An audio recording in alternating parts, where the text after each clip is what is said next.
Good morning बच्चों। मैं doctor Lakshmi Tiwari, Hindi विभाग, मरवारी कॉलेज, रांची।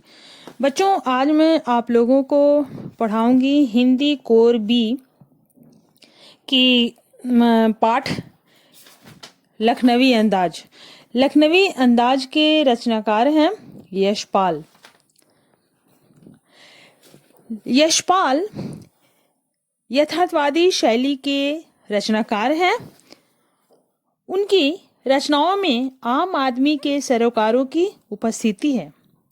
उनके साहित्य पर कार्ल मार्क्स का गहरा प्रभाव है। उन्होंने समाज को जैसा देखा वैसा ही अपने रचनाओं में उतारा है। उन्होंने समाज के ढोंग और खोखलेपन को खोल कर रख दिया है। यशपाल व्यक्तिवाद पर चोट करते हुए समाजवादी सिद्धांत का पोषण करते हैं। यशपाल ने आर्थिक, सामाजिक और राजनीतिक शोषण से मनुष्य की मुक्ति के प्रश्न पर लोगों का ध्यान आकृष्ट किया है। उन्होंने पूंजीपतियों, नेताओं और पाखंडियों पर करारा व्यंग्य भी किया है। और आज हम लोग जो पढ़ेंगे लखनवी अंदाज, यह एक व्यंग्य रचना ही है।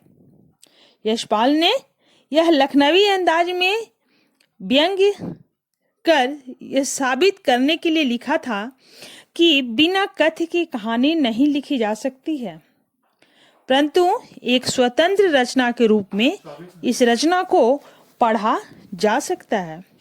यशपाल उस पतनशील सामंती वर्ग पर कटाक्ष करते हैं जो वास्तविकता से बेखबर एक बनावटी जीवन शैली का आदी है।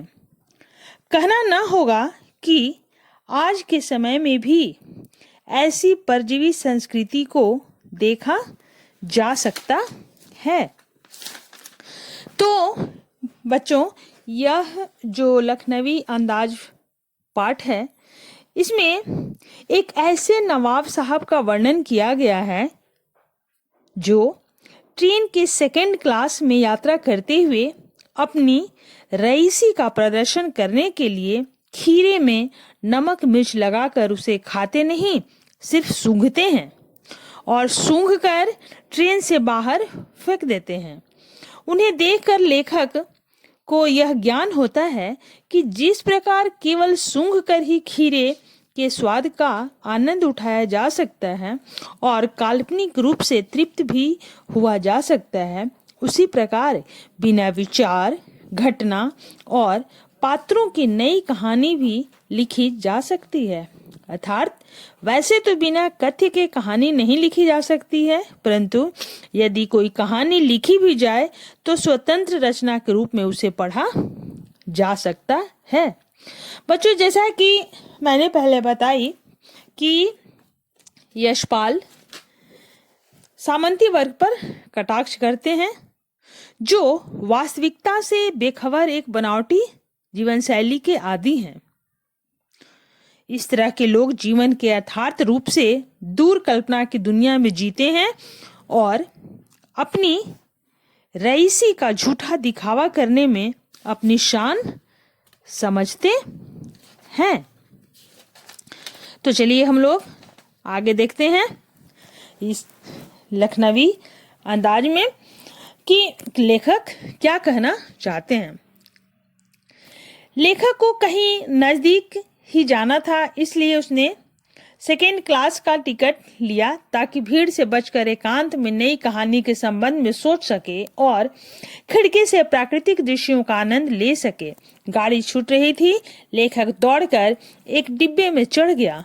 उस डिब्बे में एक बर्थ पर एक लखनवी नवाब पालथी मारकर बैठे हुए थे।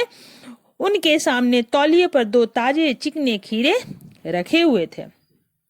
नवाब साहब ने लेखक के प्रति कोई उत्सुकता नहीं दिखाई। लेखक यह अनुमान लगाए कि संभव है नवाब साहब ने बचत के लिए सेकंड क्लास का टिकट ले लिया हो और अब शहर के ही किसी भद्र व्यक्ति द्वारा देख लिया जाना उन्हें गंवारा न हो। थोड़ी देर बाद नवाब साहब ने लेखक का अभिवादन करते हुए उससे खीरा खाने के लिए पूछा। लेखक ने सोचा कि वे शराफत का गुमान बनाए रखने के लिए उसे भी साधारण लोगों के इस काम में अपनी साथी बना लेना चाहते हैं, अतः उसने इनकार कर दिया। नवाब साहब ने खीरों को सावधानी से छीलकर फाकों को करीने से तौलिए पर सजा दिया। इसके बाद उन्होंने फाकों पर जीरा मिलाया, नमक और लाल मिर्च का चूर्ण छिड़क दिया। उनके हाव भाव और जबड़ों के फड़कने से लगा कि उनका मुंह खीरे के रसास्वादन की कल्पना से भर गया है। लेखक ने सोचा, अब जनाब अपनी असलियत पर उतर आए। नवाब साहब ने लेखक से पुनः खीरा लेने का अनुरोध किया, परंतु अपना आत्मसम्मान बनाए रखने के लिए लेखक ने मना कर दिया। नवाब साहब ने खीरे की फांक को उठाकर सूंघा और स्वाद के आनंद में पलकें मूंद ली। इसके बाद उन्होंने फांक को खिड़की से बाहर फेंक दिया।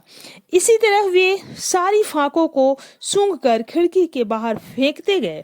सारी फांकों को बाहर फेंककर नवाब साहब ने लेखक की ओर देख लिया जैसे कह रहे हों, यह खानदानी रईसों का तरीका है। लेखक सोचने लगा कि यह है खानदानी तहजीब, नफासत और नजाकत। नवाब साहब ने डकार ली और कहने लगे कि खीरा स्वादिष्ट तो होता है पर आसानी से नहीं पचता। यह सुनते ही लेखक के ज्ञान चक्षु खुल गए। उसने सोचा, जब खीरे की सुगंध और स्वाद की कल्पना से पेट भर जाने का डकार आ सकता है तो बिना विचार घटना और पात्रों के लेखक की इच्छा मात्र से नई कहानी क्यों नहीं बन सकती। तो बच्चों, यह यहाँ कहानी मेरा यहीं समाप्त होता है। फिर अगले क्लासेस में। धन्यवाद।